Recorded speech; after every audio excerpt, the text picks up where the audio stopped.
SMX medical update. We bring in Dr. Joe McGinley of the McGinley Clinic. Hey, the McGinley Clinic privateer support team put Scott Meshy in the main, so that's cool.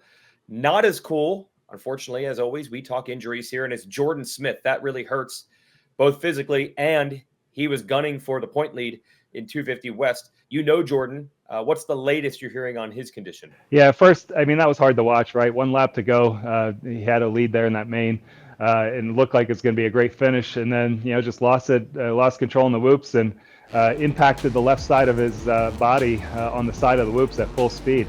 So I had a chance to catch up with Jordan earlier this week. And, he posted online, he has several fractured ribs on that left side. When you have rib fractures, there's sharp edges on those bones. Unfortunately, he ended up with a puncture in his lung. And in addition to that, he had an injury to the spleen from that direct impact on that left side.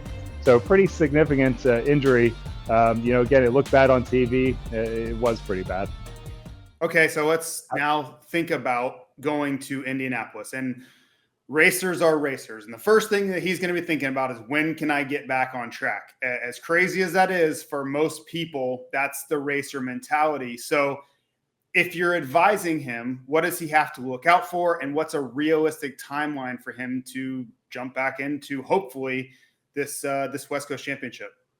Well, JT hit the nail on the head when I was speaking with him even on Monday. He's talking about, when's the next race to be back. And he was in great spirits. I mean, for that type of injury and everything else, he was doing very well and in good spirits coming out of it. Obviously disappointed with the results, but looking at getting back on the bike. Now, of all the things, you can manage the pain from rib injuries.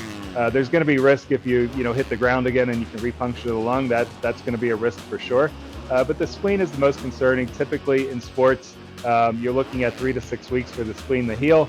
It depends on how bad it was injured. It could be as early as 2 to 3 weeks to fully heal. Can take up to 4 to 6 weeks. It just depends on the degree of the injury of that spleen. Now that doesn't mean you can't ride. It just means you have to balance the risk reward in that situation. The risk would be, if you hit the ground again, you could re-injure all these areas that have already been impacted. However, if you go out and you have protection on and you're riding with protective gear and you don't hit the ground, then possibly you can get through it sooner. So, that's going to be a discussion with his team and his physicians, and they'll be making that call here shortly. Well, the timeline is this. There's a weekend off for the West. That's Daytona.